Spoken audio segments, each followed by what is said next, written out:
The new Pokemon game titled Pokemon Pokopia is coming out in weeks at this point, and it's going to be hitting the world by storm.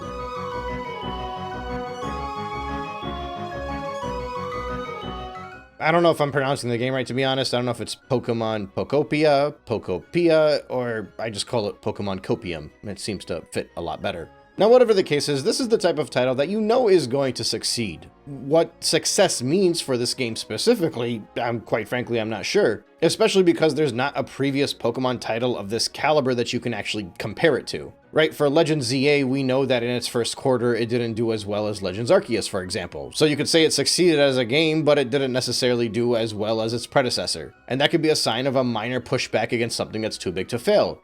Likewise with the launch of the Switch 2. In Western markets, it didn't do as well as the Switch 1 did back in 2017. That could also be a sign of the tides potentially turning. But for Pokopia, there hasn't been anything like this, and you know that this is just the type of comfort game that's going to appeal to many around the world. It's going to exceed gamer discourse. And more importantly, it's going to do significantly better in the Japanese markets than anything in the Western markets, so even if there is an uproar about this title, it's still going to be a resounding success. Now, a Pokemon game succeeding is not exactly new, right? In general, a failed Pokemon game is still a success. That's usually how it works with that franchise.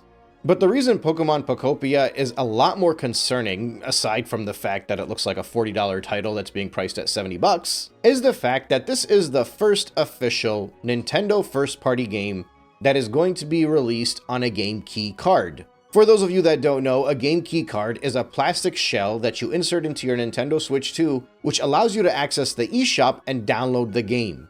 Basically, the data for the game is not on the cartridge, which historically has been the case for every single Nintendo console. With the launch of the Nintendo Switch 2, the geniuses behind the console found a way to still keep control of your physical ownership while having the retail space and fooling people into buying cartridges that don't actually contain the games that they're buying. These things are about as good for preservation as digital games are, as in they are not at all good for preservation. Now, in most environments, that might not be that big of a concern. For example, PC gamers for years have been buying digital games, but there hasn't been that much of a concern about losing the ownership of their games. Because the reality is, companies on the PC sphere know that if they take away ownership from the gamers, they'll still find a way to play those games.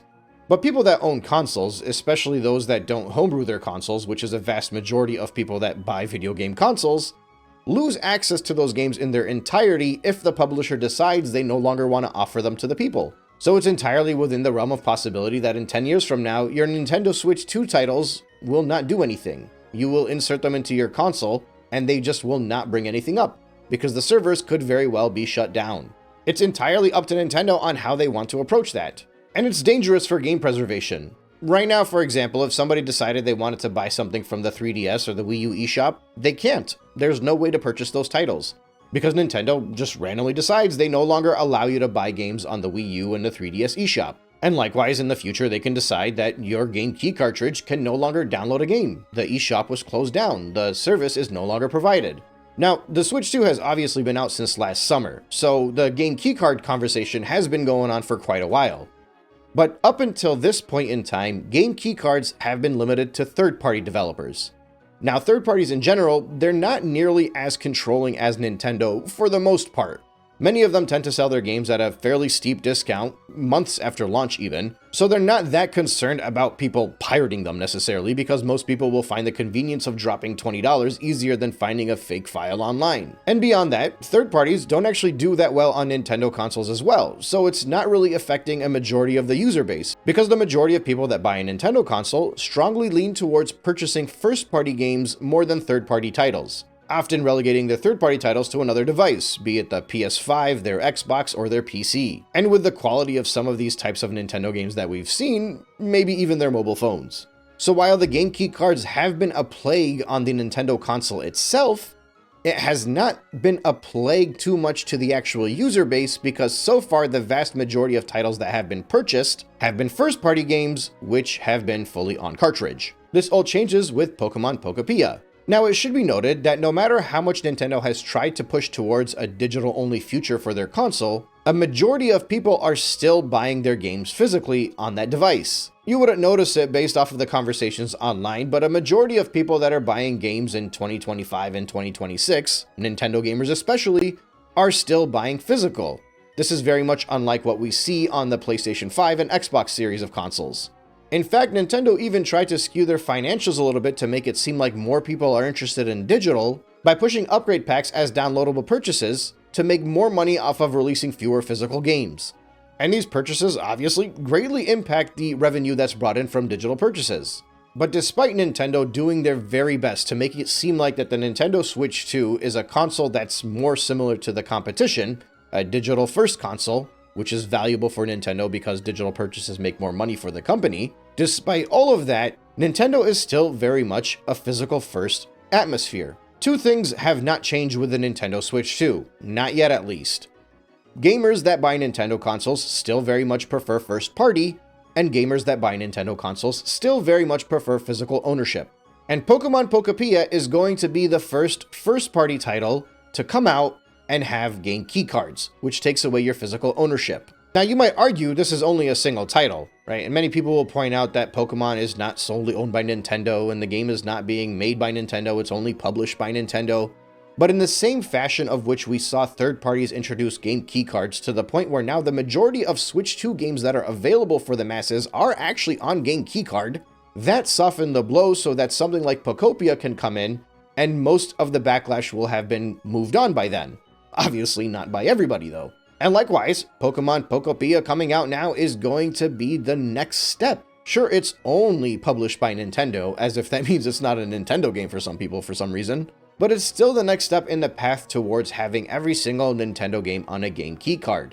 Now, initially when game keycards were introduced, I thought it would be a lot more gradual. I didn't think we'd go from only third parties to Nintendo publish in the span of less than a year. And if it's hit the first Pokemon game now, who's to say Gen 10 is not going to be entirely on a game keycard? And if Gen 10 manages to succeed on a game keycard, who's to say the next 3D Mario or 3D Zelda is not entirely on a game keycard? And if it gets to the point where people don't like game keycards, the next Nintendo console could very likely be a fully digital device. And I don't know about you, but Nintendo is probably the last company that you would want full dependence on how they feel about whether or not you own something.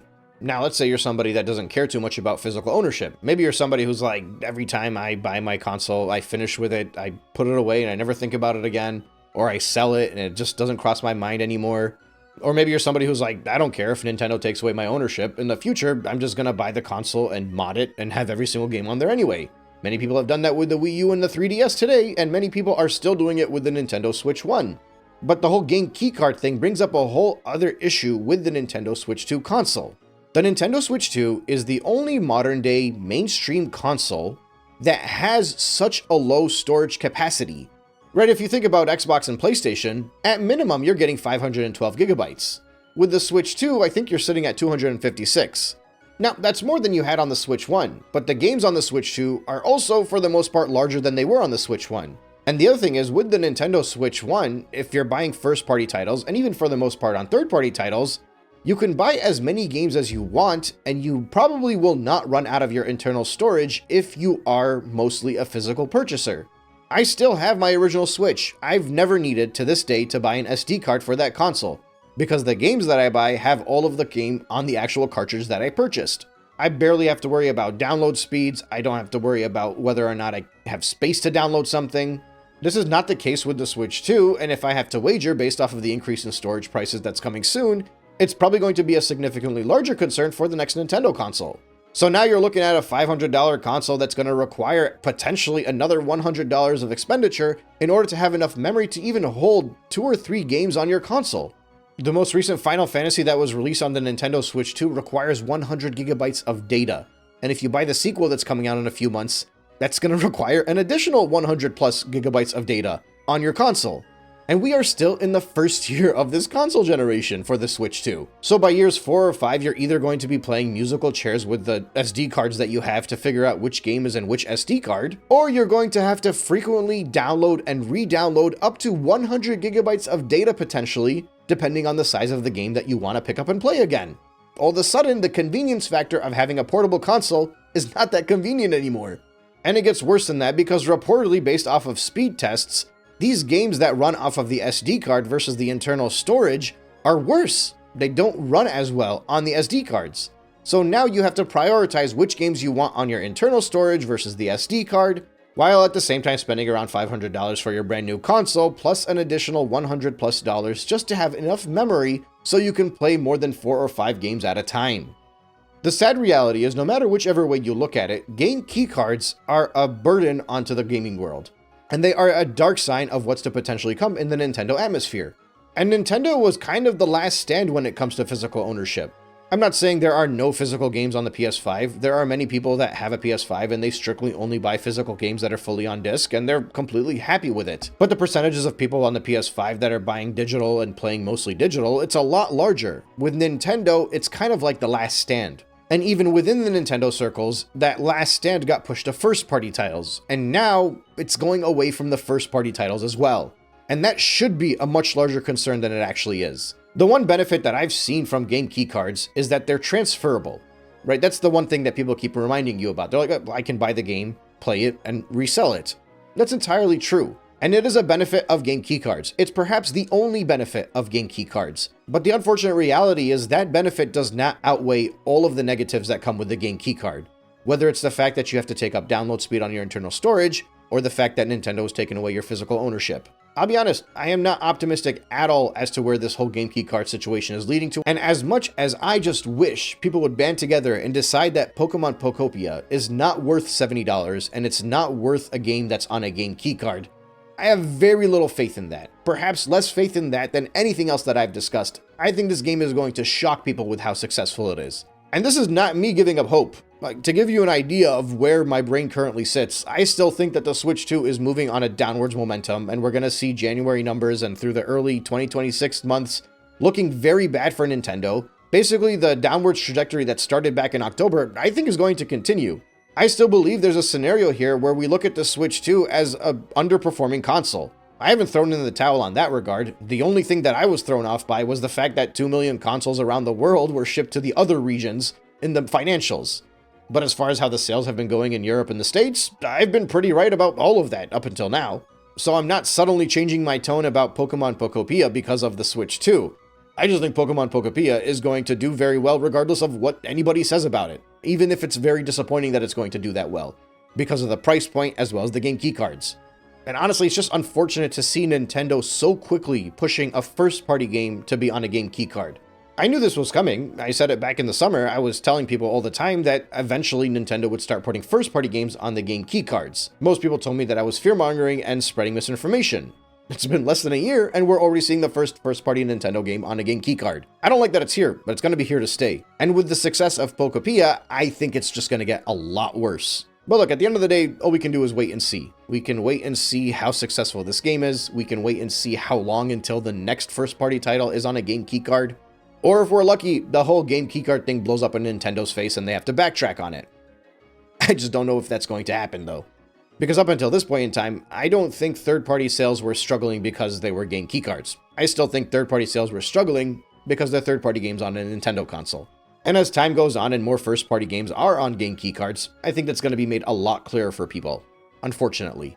But anyway, sorry to bring down the mood a little bit. Obviously, that's all I got for today. Thank you so much for listening, and I will catch you guys on the next one.